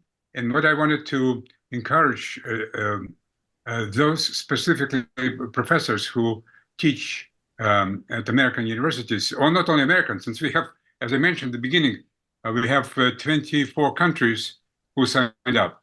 If they can probably allow students, we specifically decided to do it on Sundays so we don't interfere with the regular student schedule. We have to bring young people into this discussion. I recall when in my previous life as a nuclear physics and mathematician, if professor doesn't know how to solve a problem, he's asking his students, and the students can help to solve this problem. Well, this is true in mathematics. I don't know if it's true in political science, but at least I think we should try to bring students from all those countries to take part. And but I'm really pleased to be for a good start. Thank you, all of you who joined, and let's. I think we're coming back again in 2 weeks. Well, wait, so maybe... Ed, do we have to end it now? Because we did have a handful of questions still. Okay. Well, no, I'm sorry. I thought you wanted. No. Go ahead. Yeah. No. Yes. Keep going.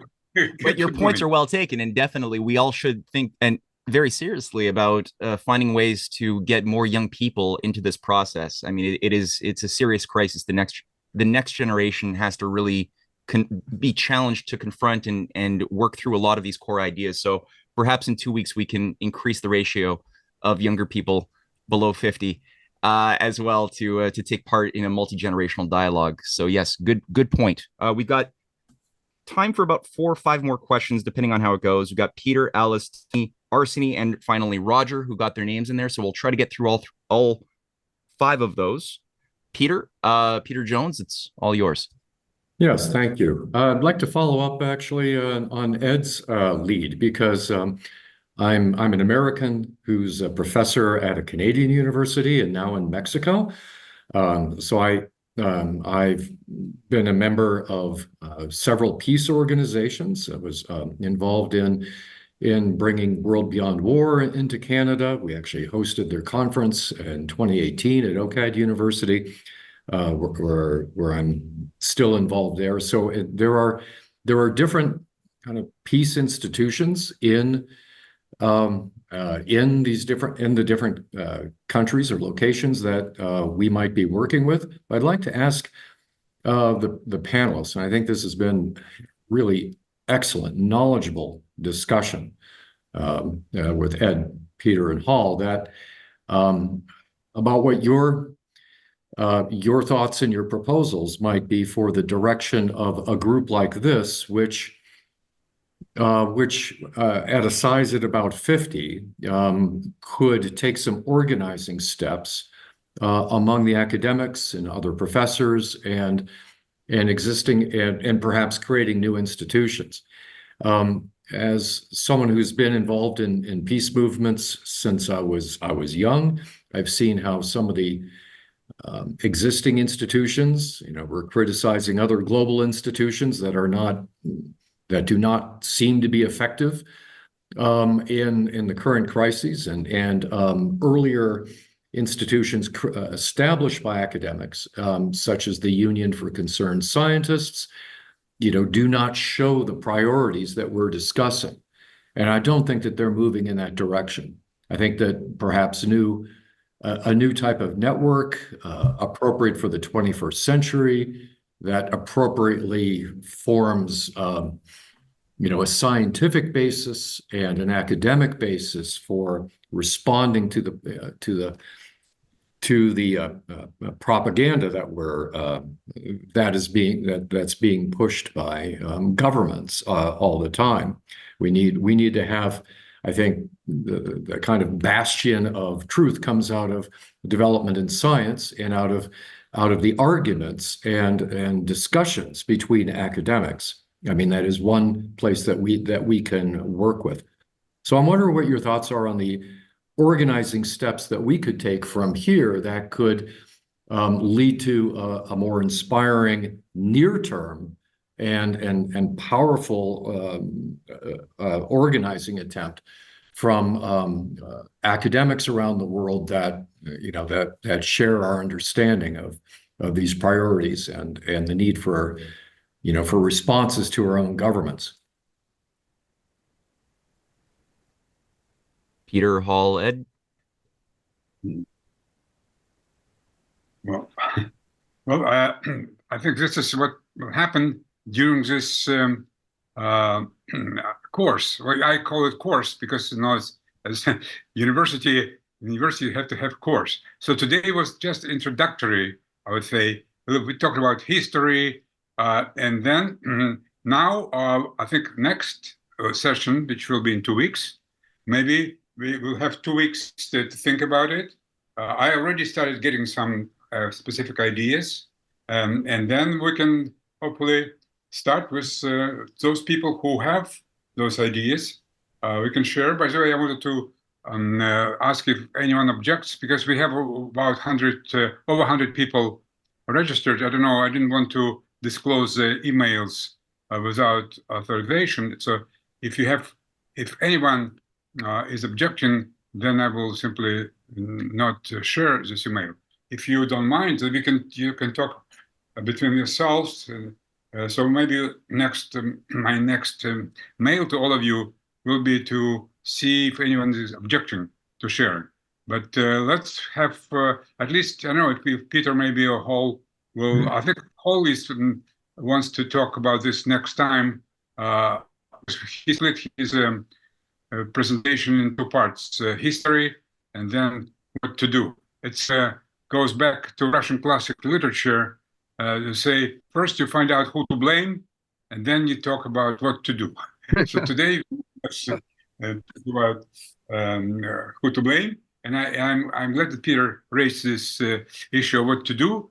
And well, this will be in next 2 weeks, unless Peter knows already what to do. Well, I'll just make a couple comments. One of my frustrations over the years, having taken students to Hiroshima and Nagasaki in a study abroad class more than 25 times, and teaching and running the Nuclear Studies Institute, American University, and doing my big project with Oliver Stone, that I was glad to say we got the first blurb on from Gorbachev, my frustration has been the indifference to the nuclear threat among students since the 1980s. With the end of the Cold War, we've been lulled into this sense of complacency that the nuclear threat is no longer real. I've seen this begin to change the last couple of years. Dan Ellsberg, in his last days, made a heroic effort to wake up the world. We had the 60th anniversary of the Cuban Missile Crisis, the 60th anniversary of Kennedy's annual commencement address, but especially the movie Oppenheimer. I remember going into one of my classes with about 40 students after the movie had come out, asking them how many had seen Oppenheimer, and I expected 3 or 4 hands to go up, but 80% of the students in the class had seen it on their own. And it wasn't a perfect movie by any means. The history was in some ways terrible at times, but it did raise the nuclear issue in an important way that got people thinking. What we've got to do is build upon that, because I see more questioning and thinking about this among the younger generation than I've seen for a long time, for decades. When I look at the people here, it doesn't reflect that. The faces I see are almost all older white men on the big screen, and that's not to say anything negative about older white men, but we have to diversify and reach more people and a broader constituency if we're going to be effective. What I've been pushing for with some of my colleagues is to try to get a global summit. I just think we need to get people to start thinking in terms of the planet instead of their own parochial national interests. And I think we need a global summit of the major leaders to sit down and start talking. We need to get diplomacy back again.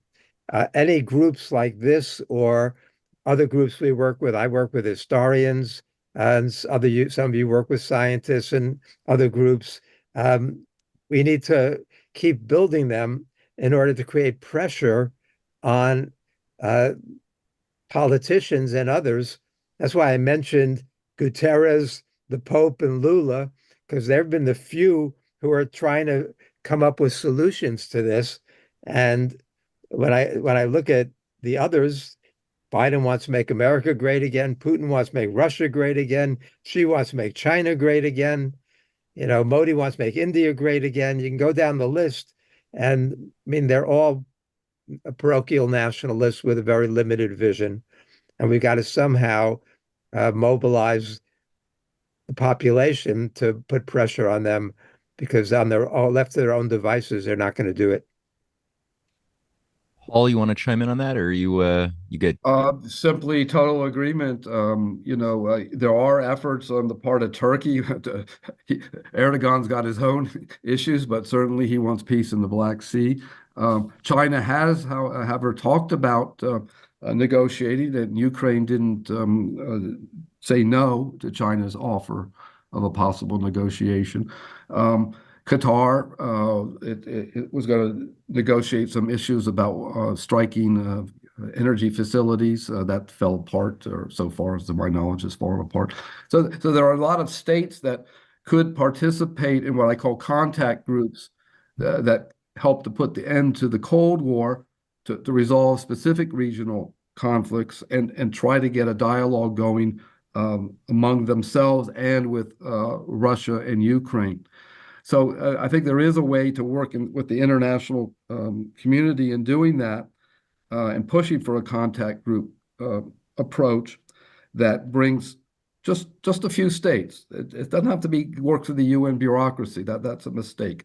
Working with states who have common interests in putting an end to these wars, the Russia-Ukraine war, the Israel-Iran Hamas war, and the China-Taiwan conflict, I think, are my major ones to focus on. There are other ones, of course, but those to me are the most dangerous.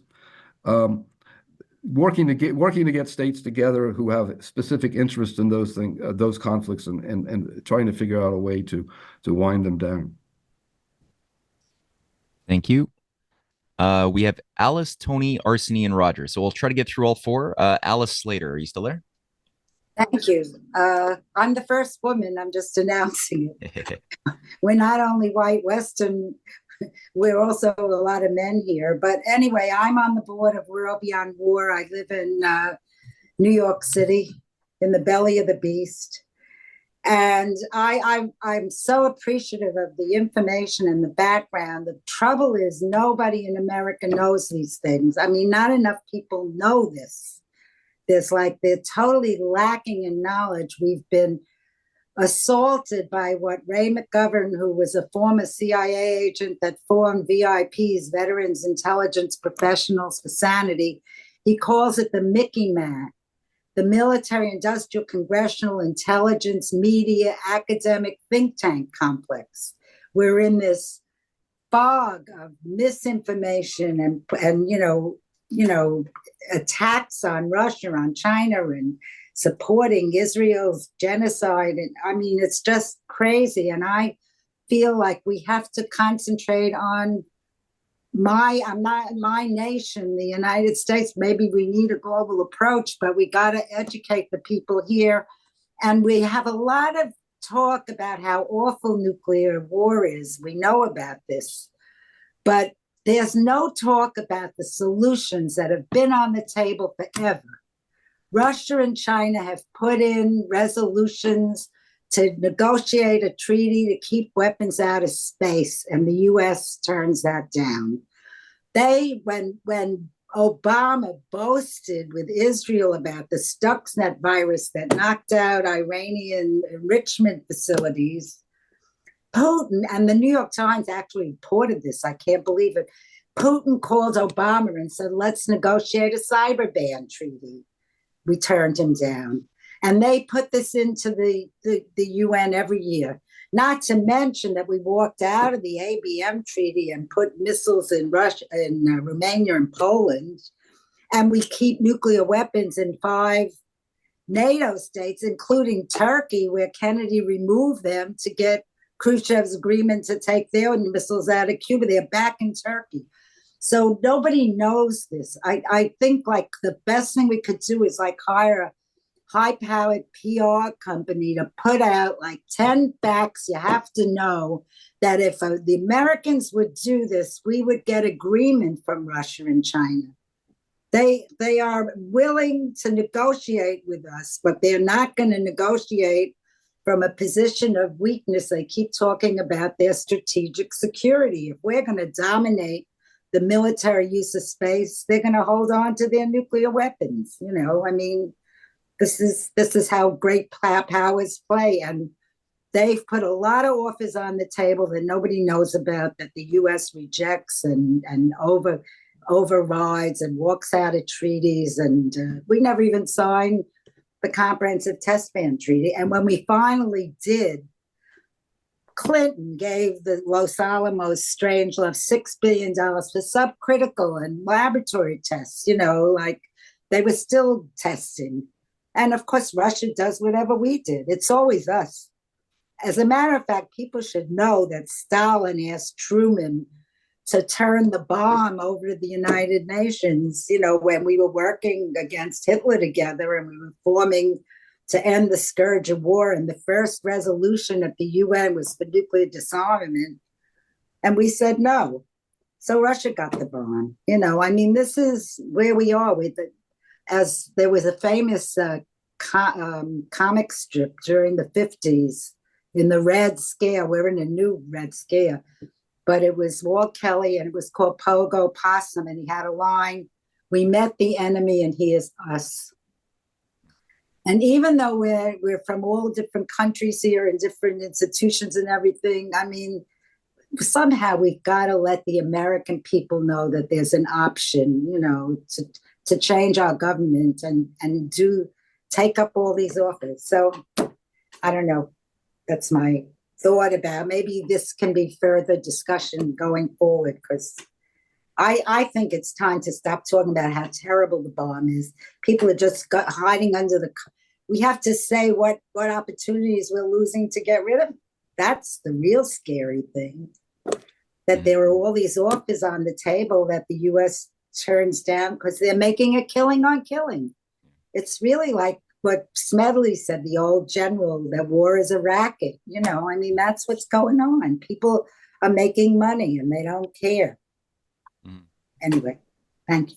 Well said. I would just throw out a thought that struck me before going to the speakers, is that one of the, I think the problems is that there's been propaganda for decades normalizing the idea of a dystopian future, and many of the people who have been immersed in Planet of the Apes type themes, right, you know, which is only amplified. Just look at Netflix videos or many of the Hollywood films that are promoted largely by Anglo-American intelligence, which approves and then puts money into various messaging that they want to be imbued within the psyche of the people.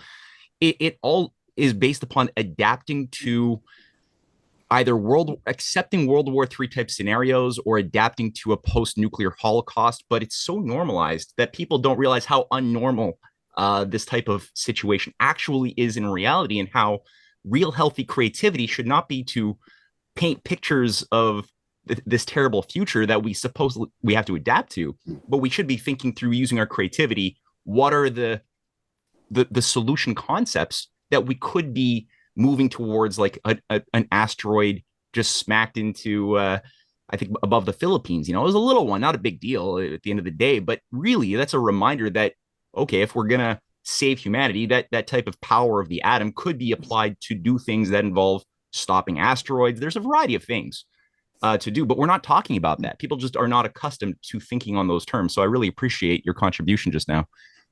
Peter, Ed, Hall, any thoughts? Well, Alice has been a stalwart of the anti-nuclear and peace movement for a long time. So I just was going to comment on one little piece of it. You mentioned about Stalin and Truman. Stalin asked Truman to turn the weapons over to the United Nations. Well, even Eisenhower did so. Eisenhower, the creator of the military-industrial complex, who later warned about it because he knew about it, having created it. Eisenhower and many others right after World War II, including the atomic scientists, wanted to get rid of America's nuclear weapons and prevent a nuclear arms race. And when they developed the Atchison-Lilienthal plan, Oppenheimer was the main architect, And Atchison, who was very hard-headed, said it was a brilliant plan and it's going to work. And it would have gotten rid of nuclear weapons right in 45, 46. We've had that possibility over and over again, and we don't choose that direction, as you know. If I could respond, it was my understanding, though, that Stalin didn't agree to it because we wouldn't turn our bombs over. We just said we'd stop making them. In other words, but they wouldn't have any look at what we would still have control of the bombs we made, or they'd be, and so he didn't, he wanted we get rid of all the weapons. I think that's what I read, but that's a good history question to find out what really happened then. It was my understanding that we turned Stalin down, not that he turned us down. Alice, take a look at my Untold History of the United States book, because I go into, Oliver Stone and I go into detail on what happened. And Henry Wallace was the one who was most critical of the Truman administration policy. And he's talked about how unfair it was that the United States wanted Russia to disclose how much uranium it had, how much minerals it had, how far advanced this bomb program was. And then after we saw all their cards, then we would decide whether we wanted to play or not. Okay, thank you. That explains. It's really a sordid story and a very, very. I must have read your book and forgotten it. Okay, Matt, I think we're now around probably more than 2 hours. People are probably getting tired. So I think it's probably a good time. You have to apologize to all those, otherwise we can go on and on and on. And this is a very interesting discussion. We can continue. In the meantime, we still can exchange messages by email, and hope to see you all in 2 weeks. And I want also to congratulate Matt for those, he just get today promotion. He was just senior fellow of American University in Moscow, and today he became Dean of Political Science. Congratulations. Thank you, Ed. Yeah, that's I'm up to the challenge. Thank you for putting a new hat on my head. And no, I thank you for this opportunity. And I'm really looking forward to seeing where this conversation can go in the coming weeks ahead. So for those who don't know, in 2 weeks' time, we'll meet back here once again in this digital room with a whole bunch of other ideas and concepts. We'll have some expert speakers as well, just pulling on the threads that were raised today. I apologize for those who weren't able to pose their questions today, but the contact info for the speakers is available. Ed, how can we get the contact info for the speakers available so people who didn't ask their questions can write a message or something? Can that be done? Yeah, sure. They have my email. Everyone has my email. Okay, right to Ed. and to me, and I will forward it to you. Okay, and we'll try to get some more young blood in by in 2 weeks' time. So thank you, everybody. Thank you, Ed. And Matt, will this recording be available to people? Oh yeah. We'll get this up in the next 48 hours.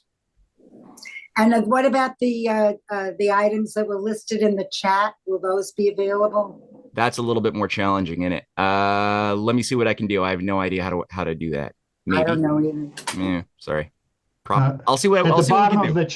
At the bottom of the chat, Matt, yeah. It allows you to download it to your computer. Oh, I'll figure this out. Okay. Yeah, the icons at the very bottom. I got icons at the bottom. Okay. Yeah. All right. Good. Great. Okay, guys. That's great. Till 14 days from now. Take care.